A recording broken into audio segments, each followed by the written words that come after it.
క్షిపణి పరిధి 4000 కిలోమీటర్ల దాకా ఉందన్నమాట. పశ్చిమాసియాలోని యుద్ధం మొదలైన తర్వాత భౌగోళికంగా విస్తరిస్తుందన్నమాట. ఇది డిగో గార్సియా అనే అమెరికా బ్రిటన్ సైనిక స్థావరంపై ఇరాన్ మిసైల్ దాడి చేసిందన్నమాట. ఇది ఈ చాగోస్ దీవులో ఉంటుందన్నమాట. చాగోస్ అనే ప్రాంతంలోనే ఇది ఉంటుంది. ఇది 58 దీవుల సముదాయం. ఇది డిగో గార్సియా అనే వైమానిక స్థావరం అన్నమాట. ఇది ఆ దీవి దగ్గర 18వ శతాబ్దం వరకు అక్కడ జనసంచారం ఉండేది కాదు. ఆ తర్వాత ఫ్రెంచ్ ప్రభుత్వం కొబ్బరి తోటలు పనిచేయడానికి ఆఫ్రికా, భారత్ నుంచి కార్మికులను అక్కడ తీసుకెళ్ళింది. 1814లోనే ఆ దీవులను బ్రిటన్కి అప్పగించిందనమాట ఫ్రెంచ్ ప్రభుత్వం. ఆ తర్వాత అమెరికా, బ్రిటన్ ఉమ్మడి స్థావరాన్ని ఏర్పాటు చేసుకున్నాయన్నమాట. అక్కడ 1968 నుంచి 1973 వరకు అక్కడ 2000 మందిని బలవంతంగా మార్చేస్తూ సీసెల్స్కి అక్కడి నుంచి పంపించారు. ఈ క్రమంలో భారీ పశువులను, పెంపుడు జంతువులు కూడా చంపేశారు. సైనిక కేంద్రాన్ని ఏర్పాటు చేసుకోవడానికి 1966లో బ్రిటన్, అమెరికా డిగో గార్సియాని 50 ఏళ్ళకి లీజుకి ఇచ్చిందన్నమాట. అంటే 1960లో అమెరికాకు బ్రిటన్ డిగో గార్సియాని 50 ఏళ్ళకి లీజు ఇచ్చింది. 2016లో దాన్ని మరో 20 ఏళ్ళ పాటు పొడిగించిందన్నమాట. అంతర్జాతీయ న్యాయస్థానం తీర్పుకు అనుగుణంగా 2025లో చాగోస్ దీవులపై సార్వభౌమాధికారాన్ని మారిషస్కు బ్రిటన్ అప్పగించేసింది. ఆ వెంటనే డిగో గార్సియాని 90 ఏళ్ళ కాలానికి బ్రిటన్ లీజుకి తీసుకుందన్నమాట. మళ్ళీని ఆ వెంటనే అంటే బ్రిటనే ఇచ్చేసింది మారిషస్కి. తర్వాత మళ్ళీ 99 సంవత్సరాలు లీజుకి తీసుకుందన్నమాట. దాన్ని మళ్ళీ అమెరికాకి 50 సంవత్సరాలకు మళ్ళీ లీజుకి ఇచ్చింది. డిగో గార్సియా హిందూ మహాసముద్రంలోని చాగోస్ దీవులలో భాగం.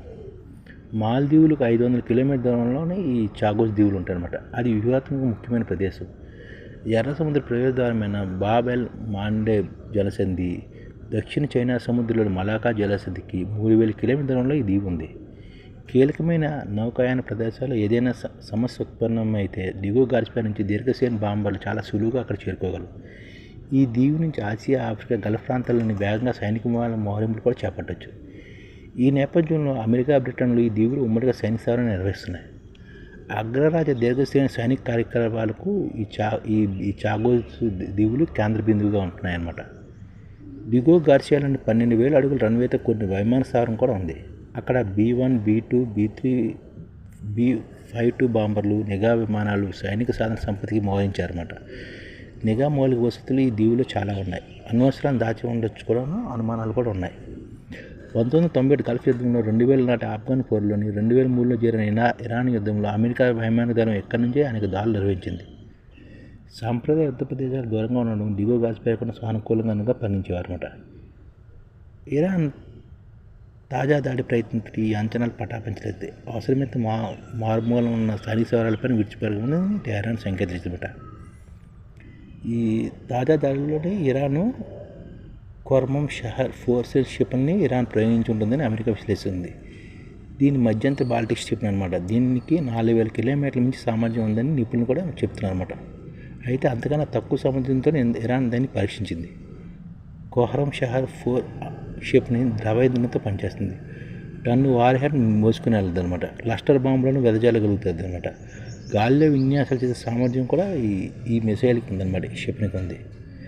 ప్రయోగానంతరం ద్వాదశలోకి వెళ్ళి తిరిగి భూవతారంలో కూడా ఇది రావచ్చు అనమాట. ఈ లక్ష్యాల దృష్ట్యా ఈ క్షిపణిని గాలిలో అడ్డుకోవడం ఒకంత కష్టమే. ఈ అస్త్రాన్ని ఉత్తర కొరియా, సోవియట్ యూనియన్ డిజైన్ ఆధారంగా రూపొంది ఉండొచ్చని అమెరికా భావిస్తుంది అనమాట. ఈ ఖొర్మం షహర్ పరిధి పారిస్, లండన్ నగరాలతో సహా ఐరోపాలోని అనేక ప్రాంతాలకు కూడా వస్తుంటాయి అన్నమాట. దీని పరిధిలోకి ప్రస్తుత యుద్ధాన్ని ప్రాంతీయ ఘర్షణగా నాటో కూటమి పరిగణిస్తుంది. అది తమ ముంగిటి రాదని భావంతో నాటో కూటమి ఉందన్నమాట. ఇరాన్ ఈ దాడితోటి దాన్ని నాటో కూటమి మీద కూడా దాడి చేయగలదని నిరూపించుకుందనమాట. ఈ విధంగా ఇరాన్ డెవలప్ అవుతుంది.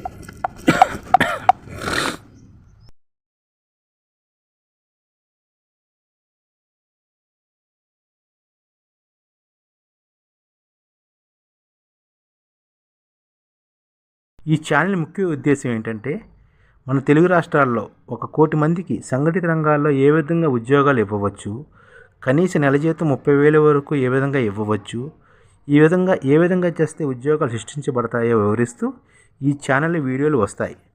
అలాంటి వీడియోలు మీకు కావాలంటే మన ఐడిఎఫ్ భాస్కర్ ఛానల్ని సబ్స్క్రైబ్ చేసుకోండి. ఐడిఎఫ్ అంటే ఇండియన్ డెవలప్మెంట్ ఫోర్స్.